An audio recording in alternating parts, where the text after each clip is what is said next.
So what am I going to moan about today? I'm going to moan about VAR. I represent my fucking self. How we doing, guys? Welcome to DT's Daily. That's right. Now, I knew that there were going to be some teething problems to begin with, but I did not think that we would have the issues we are having currently. The big incident over the weekend, of course, was Manchester City against Spurs. Jesus thought he scored the winning goal in the last minute. When you watch that back, you think to yourself, why on earth are they even checking VAR? Then you see the reason why they've actually disallowed the goal, and it's just an absolute joke.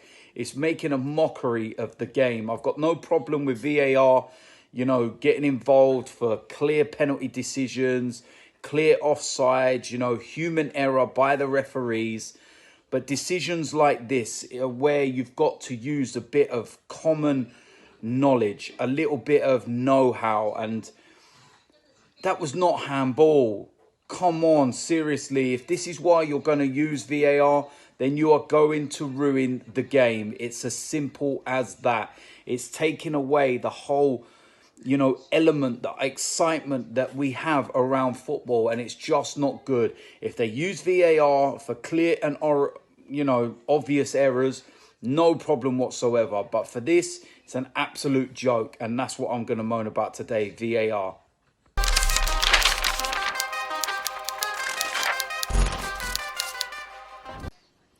So what's been going on in the world of football? Of course, there was a full set of fixtures bar the Manchester United Wolves game over the course of the weekend. First up, of course, was Arsenal against Burnley, and they have made it 2 wins out of 2. Lacazette, Aubameyang, carrying on where they left off on the score sheet. Burnley get themselves a goal. It was a very physical game. There was a brilliant debut for Cabellos. Pepe got a half of football, and this is where things really start to get interesting now with Liverpool, of course, next weekend before they take on Spurs. When you go into the other games, Brighton, West Ham, that was a 1-1 draw. Norwich, they got themselves their first win in the Premier League, a 3-1 victory against Newcastle, and Newcastle are going to find it really, really tough this season. The big game Saturday evening, of course, was Manchester City against Spurs, 2-2 draw. And I suppose the talking point is VAR, because in the last seconds of the game, Manchester City think they've won the game through Jesus, and it's ruled out by VAR. Now, the decision was an absolute farce. It was never handball. And this is the second time it's happened to Manchester City against Spurs. And they're going to feel a little aggrieved by that, that's for sure. Southampton, Liverpool won that one 2-1. Mane scored a brilliant goal in that game. Everton, they beat Watford. Watford, they're in a lot of trouble at the moment. 2 defeats in a row.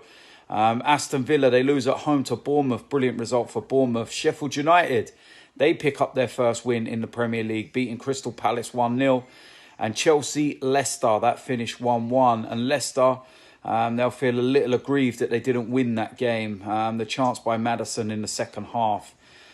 They should have got themselves 3 points in that game. So Frank Lampard is still waiting for his first win as Chelsea manager. Now, of course, the only game not this weekend was Wolves against Manchester United. That game is tonight, and we will see what happens. The only other piece of news away from the actual games was, of course, that Philippe Coutinho has left Barcelona, joined Bayern Munich on loan, with the option to sign for them permanently for around about £110 million in the summer. So interesting to see how he gets on in Germany. So that's all for today. Next time on Blood Brothers. You remember everything, the feeling, you remember the sounds, the smells. It's all pretty painful. What got him through it? Football. Okay, so we're going to start a football team. We'll do anything we can to support, What are you talking about? I'm part of the team. Yeah! Made it happen, didn't we?